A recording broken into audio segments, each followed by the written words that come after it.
Hello, good morning. Ayan. Sumada na naman tayo guys. Walang kasawasawang sumada. Araw-araw po ay nagre-review ng sumada. Nagre-review ng bawat lugar kung anong lugar ang pwedeng magpumpiang. Okay? So, napakalaki ng chance magpumpiang ang Batangas. Okay? Batangas. So, pwede nyo po ito guys alagaan ng 2 days. So, 2 days nyo pong alagaan. Okay? 2 days. 2 days. Okay, so, mga lugar na pwedeng magpumpiang.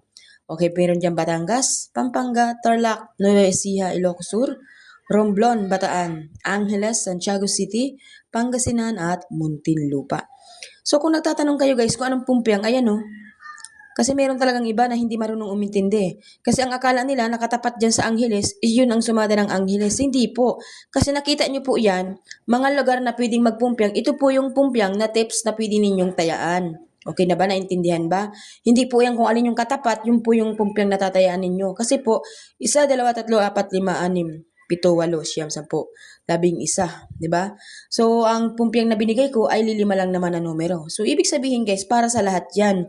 Hindi lang natin alam kung saang lugar po yung lalabas na pwede kasi po yan ay tips lamang. Sumada. So, sa mga basher ko po dyan, sabihin na naman, ikaw magtaya kasi ikaw yung nakaisip. Di ba?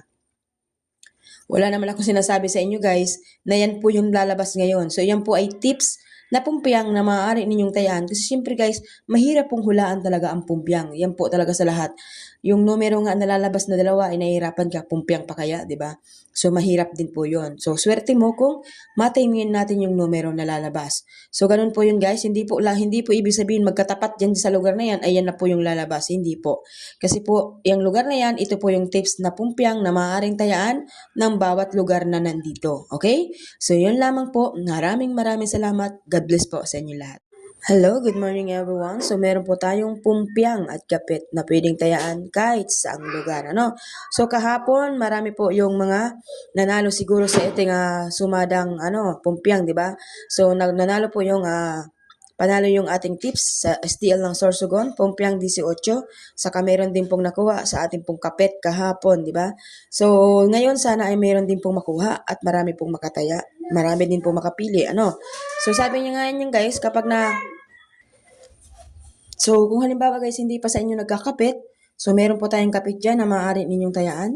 Kung sakali naman po na hindi pa nagpupumpiang po sa inyong lugar, so meron po tayong tips na pwede ninyong tayaan na pumpiang, di ba? So, meron dyan, pumpiang at kapit. Good luck everyone. Have a nice day.